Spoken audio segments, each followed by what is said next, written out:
నిన్న నిన్న మనము వే ప్రోటీన్ గురించి మాట్లాడుకున్నాము. ఈరోజు వచ్చి వెయిట్ గెయినింగ్ అంటే గెయినర్ గురించి మాట్లాడుకుందాం. యాక్చువల్‌గా గెయినర్ ఎవరు తీసుకోవాలి? ఎలా తీసుకోవాలి? ఎట్లా ఉంటుందనేది మనం చూసుకుందాం యాక్చువల్‌గా. ఏంటిది అనేది యాక్చువల్లీ మామూలుగా చాలా స్లిమ్ ఉంటారు. కొంతమంది ఉన్న వెయిట్ నుంచెల్లి పెంచుకోనికి ట్రై చేస్తారు. యాక్చువల్‌గా వెయిట్ గెయినర్ ఎలా ఉంటుంది? వెయిట్ గెయిన్ అంటే వెయిట్ గెయినర్‌లో కూడా muscle gainer, double excel gainer, super gainer, bulk gainer, anabolic gainer ఇట్లా ఇవన్నీ పేర్లు మాత్రమే. గెయినర్ అనేది ప్రతిది వెయిట్ సైజ్ పెంచనీకి యూజ్ అవుతుంది. దీంట్లో మనం చూసుకున్నట్టయితే ప్రతి ఒక్కరు స్లిమ్‌గా ఉన్నవాళ్ళు చాలా స్లిమ్‌గా ఉంటారు వాళ్ళు. ఇన్ అసలు యాక్చువల్లీ మెయిన్ కారణం ఏందంటే వాళ్ళు వెయిట్ పెరగకపోవడానికి కారణం వాళ్ళ డైట్ అనేది ప్రాపర్‌గా ఉండదు యాక్చువల్లీ. ఫస్ట్ 3 టైమ్స్ మీల్ కూడా వాళ్ళు కనీసం కూడా ఫుల్‌ఫిల్ చేయలేరు. దాని ప్రాబ్లమ్ వల్లనే వాళ్ళు వెయిట్ అనేది గెయిన్ గారు. సో, అది ఫస్ట్ చూసుకోవాలి. నెక్స్ట్ ఆప్షన్ వచ్చేసి ఒకవేళ ఎంత తిన్నా గాని వెయిట్ గెయిన్ అవ్వట్లేదు, సైజ్ పెరగట్లేదు అనుకున్నట్టయితే అప్పుడు మనం సప్లిమెంట్ వాడొచ్చు. అది జిమ్ చేస్తూ వాడితే ఇంకా బెస్ట్. జిమ్ చేస్తూ వాడినామంటే మజిల్ గ్రోత్ అవుతుంది. మజిల్ అనేది ఇంప్రూవ్‌మెంట్ అవుతుంది. ఇంకా మంచిగా బాడీ షేప్‌తో పాటు వెయిట్ గెయిన్ పెరగడం అనేది స్టార్ట్ అవుతుందన్నమాట. బాడీ షేప్‌తో పాటు మంచి షేప్ మనం అనుకున్న విధంగా వర్కౌట్ చేసుకుంటూ, అనుకున్న విధంగా చేస్తే మంచిగా షేప్‌తో పాటు వెయిట్ గెయిన్ గూడా అవుతారు. బల్క్ గూడా అవుతారు. సైజ్ గూడా పెరుగుతారు. సో, యాక్చువల్‌గా మనం ఇప్పుడు వచ్చేసి వెయిట్ గెయిన్ అప్పుడు నేనొక 50 కేజీలు ఉన్నాననుకోండి ఫర్ ఎగ్జాంపుల్. నేనొక 60 కేజీలు, 75 కేజీలు నాకు గోల్ అనుకోండి. అది వితిన్ 3 మంత్స్ ఆర్ 4 మంత్స్. అప్పుడు మనం ఎలా వాడాలి అనుకుంటే, యాక్చువల్లీ తీసుకునే మీరు 3 టైమ్స్ కంపల్సరీ ఉండాలి. ఇంకోటి సప్లిమెంట్స్‌లో వచ్చేసి జిమ్ గూడా అన్ అవర్ కంపల్సరీ చేయాలి. అది ఈవినింగా, మార్నింగ్ అనేది యువర్ టైమ్ యాక్చువల్లీ మీకున్న వె వెసులుబాటుని బట్టి. గెయినర్‌లో 3 టైప్స్ యాక్చువల్‌గా గెయినరు ఎలా వాడాలంటే, ఇప్పుడు ఒక్కొక్క గెయినర్ వచ్చేసి 50 గ్రామ్స్ స్కూప్ ఉంటుంది. 60 గ్రామ్స్ స్కూప్ ఉంటుంది. 150 గ్రామ్స్ స్కూప్ ఉంటుంది. ఇప్పుడు మనం ఒక ఎగ్జాంపుల్ సీరియస్ మాస్ ఇక్కడ పైన మనం చూసుకున్నట్టయితే సీరియస్ మాస్ 383 గ్రామ్స్ తీసుకోవాలి. అలానే జీఎన్‌సీ కూడా చూసుకుంటే ఆల్మోస్ట్ అది కూడా సేమ్. అంటే అన్ని గెయినర్స్ ఒక్క సర్వింగ్‌కి హాఫ్ కేజీ తీసుకోమని చెప్తున్నాయి. అంటే మనం బయట వెనక వైపు లేబుల్ మనం చూస్తే గెయినర్‌లో ఫ్రంట్ లేబుల్ ఎప్పుడు చూడొద్దు. వెనుక వైపు ఉన్న లేబుల్ మాత్రమే చూడాలి. ఫ్రంట్ లేబుల్ అంటే 70 గ్రామ్ ప్రోటీన్, 60 గ్రామ్ ప్రోటీన్ అంటారు. 60 గ్రామ్ ప్రోటీన్, 50 గ్రామ్ ప్రోటీన్ దేంట్లో వస్తుంది అంటే పర్ సర్వింగ్ అంటారు. పర్ సర్వింగ్ ఎన్ని స్కూప్స్ ఉన్నాయి? అదెవరికి తెలవదు. ఎన్ని స్కూప్స్ ఉన్నాయనేది ఎనకమాల రాసుంటది. ఇప్పుడు సీరియస్ మాస్ ఉంది. ఫర్ ఎగ్జాంపుల్ 3 స్కూప్స్ రికమెండ్ చేసిండు. ఒక స్కూప్ ఎంత 120 ఆర్ 150 గ్రామ్స్ అనుకుందాం. 150 ఇంటూ 3 ఎంత 450 అవుతుంది. సో, 450 గ్రామ్ తీసుకుంటే 450 గ్రామ్ స్కూప్ అంటే ఆల్మోస్ట్ హాఫ్ కిలో గనుక మనం తిన్నట్టయితే మనకి వచ్చేసి 40 గ్రామా, 60 గ్రామా ప్రోటీనే వస్తుంది. సో, అలా ఉంటుందనమాట. సో, అలా వాళ్ళు మార్కెటింగ్ స్ట్రాటజీని యూజ్ చేస్తారు. యాక్చువల్లీ మనం ఏం చేయాలంటే ఎవరైతే హెల్తీ వెయిట్ అంటే ఫ్యాట్ రాకుండా ఓన్లీ మజిల్ గెయిన్ మంచిగా వెయిట్ పెరగాలి, మంచి మజిల్స్ ఉండాలనుకుంటే ప్రోటీన్ ఉండేటట్టు చూసుకోవాలి గెయినర్‌లో. క్యాలరీస్, కార్బ్స్ అనేది మెయిను. క్యాలరీస్, కార్బ్స్‌తో పాటు ప్రోటీన్ ఇంకా మెయిన్. ప్రోటీన్ ఉంటే మీకు ఫ్యాట్ రానీయదు యాక్చువల్‌గా. క్యాలరీస్, కార్బ్స్ ఉంటే ఏందంటే ఆటోమేటిక్‌గా వెయిట్ గెయిన్ అవుతుంది. కానీ ప్రోటీన్ ఉంటే ఏందంటే ఫ్యాట్ రాకుండా అంటే పొట్ట రాకుండా మజిల్ గెయిన్ అనేది జరుగుతుంది. దానికోసం మంచిగా ప్రోటీన్ అనేది కంపల్సరీ ఉండేటట్టు యాడ్ చేసుకోవాలి. గెయినర్‌లో మనం ఎలా లేబుల్ చూడాలంటే ఈ ఫ్రంట్‌లో ఉన్న లేబుల్ చూసి మోసపోవద్దు. ఇక్కడ 60 గ్రామ్ అని రాసిండు. ఇక్కడ 1361 క్యాలరీస్ ఉన్నాయి. 1361 క్యాలరీస్ ఉన్నాయి.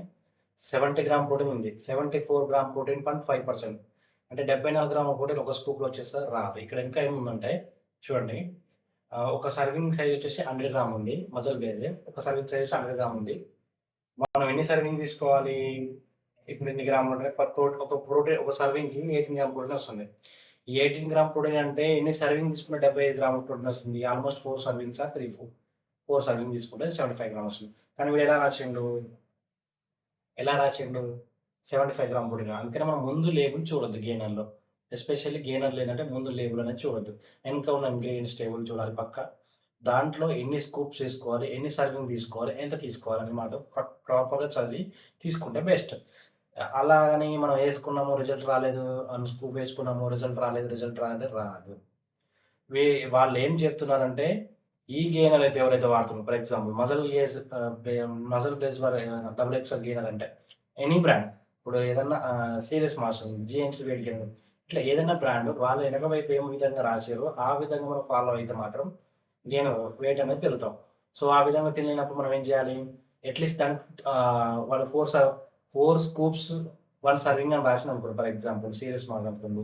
3 స్కూప్స్ పర్ 1 సర్వింగ్ అని రాసిందనుకోండి. అలా తినలేము. సో, మనం ఏం చేయాలి? ఎట్ ఏ టైమ్‌లో తినలేము కాబట్టి 400 ఆల్‌మోస్ట్ 383 గ్రామ్స్ తినలేము కాబట్టి ఒక 150 గ్రామ్ మార్నింగ్, 150 గ్రామ్ ఈవినింగ్. జిమ్‌కి వెళ్ళిన తర్వాత లేదా జిమ్‌కి వెళ్ళే ముందు కొంచెం తాగొచ్చి, తర్వాత ఆఫ్టర్ జిమ్ తర్వాత ఇట్లా దాన్ని 3 పార్ట్స్ లాగా తీసుకోవచ్చు. లేదంటే ఓట్స్‌తోని, పీనట్ బటర్‌తోని ఒక కొంచెం బౌల్ చేసుకొని అదే బాయిల్డ్ ఓట్స్ తీసుకుంటాం కదా! దాంట్లో కొంచెం 100 గ్రామా, 50 గ్రామ్స్ ప్రోటీన్ కలుపుకొని అలా చేసుకోవచ్చు. కొంతమంది మిల్క్ షేక్ చేసుకొని ఇట్లా డిఫరెంట్ డిఫరెంట్ కలుపుకొని మనం ఆ రోజునే తీసుకోవాల్సిన ప్రోటీన్ కంటెంట్ అనేది తీసుకున్నట్టయితే వెయిట్ ఖచ్చితంగా పెరుగుతాం. అలా తీసుకోం. మనం యాక్చువల్‌గా ఏదైనా ఒక స్కూప్ వేసుకుంటాం. 50 డేసా, 30 డేసా మన ఇష్టం ఉన్న డేస్ అనేది మన ఇష్టం ఉన్నంత యూజ్ చేస్తాం. కానీ వెయిట్ పెరగట్లేదు అంటాం. అది ఎలా పెరుగుతాం? ఇప్పుడు అదే విధంగా చూసుకున్నట్టే కెవిన్ లెవెన్ గెయినర్ ఉంది. 30% అని రాసిండు. కానీ 30 గ్రామ్ ప్రోటీన్ అని రాయలా. 30% అంటే different different persons, different different companies, different different type of products రాస్తారు. ఇప్పుడు టైప్ ఆఫ్ అట్రాక్టింగ్ చేయడం కోసమని రాస్తారు. సో, దాన్ని మనం తెలుసుకోవాలి. ఎలా తెలుసుకోవాలంటే వెనక లేబుల్‌లో ఉంటుంది. లేబుల్ చూసినట్టయితే ఒక సర్వింగ్‌కి ఎన్ని గ్రాముల ప్రోటీన్ వస్తుంది, ఎన్ని క్యాలరీస్ వస్తున్నాయి, ఎన్ని కార్బ్స్ వస్తున్నాయో చూసుకోవచ్చు. దాన్ని బట్టి మనం ఎంత తీసుకోవాలి, ఎన్ని రోజులలో వెయిట్ పెంచుకోవాలి అన్నప్పుడు ఆ విధంగా కౌంట్ చేసుకోవాలి. కానీ ప్రతిదీ మరీ మరీ చెప్తుందేంటంటే వెయిట్ పెరగాలన్నా, మజిల్ రికవరీ కావాలన్నా, ఫిట్‌గా ఉండాలన్నా, యాక్టివ్‌గా ఉండాలన్నా ప్రోటీన్ అనేది కంపల్సరీ దాంట్లో ఉండాలి. ప్రోటీన్ లేకుండా ఉంటే మాత్రం ఏ విధంగా పనిచేయదు. ప్రోటీన్ లేకుండా ఉంటే ఫ్యాట్ వచ్చేస్తది. కార్బ్స్, క్యాలరీస్ తీసుకున్నామంటే బెల్లీ ఫ్యాట్ కాదు కదా! ఊర్లాడే పొట్ట కూడా వచ్చేస్తది. అంత హెవీగా పొట్ట వచ్చేస్తదనమాట. సో, మనం ఏం చేస్తున్నాం యాక్చువల్‌గా మనకు పొట్ట రావద్దు. మజిల్ స్ట్రాంగ్ ఉండాలి. మంచి బాడీ ఉండాలి. మంచి ఫిజిక్ ఉండాలని చూస్తాం కాబట్టి గెయినర్ వెయిట్ పెరగాలనుకుంటాం కాబట్టి, దాంతో పాటు వెయిట్ కూడా పెరగాలనుకుంటాం కాబట్టి, సో, ప్రోటీన్ కూడా దాంట్లో ఉండే విధంగా చూసుకోవాలి. మాక్సిమం ప్రోటీన్ ఒకవేళ గెయినర్‌లో తక్కువుంటుంది. అప్పుడు ఏం చేయాలంటే, ఒక స్కూప్ ప్రోటీన్ 1 కేజీ ప్రోటీన్ తీసుకొని, 3 కేజీ గెయినర్ తీసుకొని, 2 మిక్స్ చేసుకొని కూడా తాగొచ్చు. సో, వేరే వేరే ఫ్లేవర్‌లో ఎలా తాగాలన్నప్పుడు ఏం చేయాలంటే, ప్రోటీన్ ఒక 1 టైమ్ తీసుకోండి, గెయినర్ ఒక టైమ్ తీసుకోండి. Best solution. ఇలా తీసుకున్నట్టయితే ఖచ్చితంగా మీకు ఫ్యాట్ రాకుండా హెల్తీగా బల్క్, వెయిట్ గెయిన్‌తో పాటు మంచి మజిల్‌తోని, మంచి ఫిజిక్స్‌తోని వర్కౌట్ చేస్తూ మరి ఇవన్నీ వితౌట్ వర్కౌట్ చేస్తే నేను కాదు కదా! ట్రైనర్ కాదు కదా! మీరు ఎవరు ఏం చేయలేరు. వర్కౌట్ చేయాలి, ప్రాపర్ డైట్ ఉండాలి, ప్రాపర్ స్లీప్ ఉండాలి. ఇయన్నీ మిక్స్ అన్నీ కలిపి ఉంటే మాత్రమే మనం పర్ఫెక్ట్‌గా వెయిట్ గెయిన్ అవుతాము, మజిల్ గెయిన్ అవుతాము, మంచి బాడీ, మంచి ఫిజిక్స్‌తోని వస్తుంది. సో, ఈరోజు వెయిట్ గెయిన్ గాని, మజిల్ గెయిన్ గాని, బల్క్ గాని ఎవరు కావాలనుకున్నా దీని యొక్క మెయిన్ ఉద్దేశ్యం నేనేమన్నా తీసుకునే కార్బ్స్, క్యాలరీస్ అండ్ ప్రోటీన్. ఈ 3 ఎంత మోతాదులో ఉన్నాయి? మనం ఎంత తీసుకోవాలి? ఒక సర్వింగ్‌కి ఎన్ని గ్రాముల ప్రోటీన్ వస్తుంది? ఎన్ని క్యాలరీస్ వస్తున్నాయి? ఎన్ని కార్బ్స్ వస్తున్నాయి? మన గోల్ ఏంది? ఎంత నుంచి ఎన్ని కేజీలు వెయిట్ పెరగాలి? ఎంత మజిల్ కావాలి? ఎంత బాడీ డెవలప్ కావాలి? అవి చూసుకుంటూ దాంతో పాటు మీల్స్ కూడా యాడ్ చేసుకుంటూ మీల్స్ ప్రాపర్ తీసుకుంటూ, డైట్ ఫాలో అవుతూ, మంచి వర్కౌట్ చేస్తే గనక మీరు అనుకున్న విధమైన గోల్ రీచ్ అవుతారు. Thank you.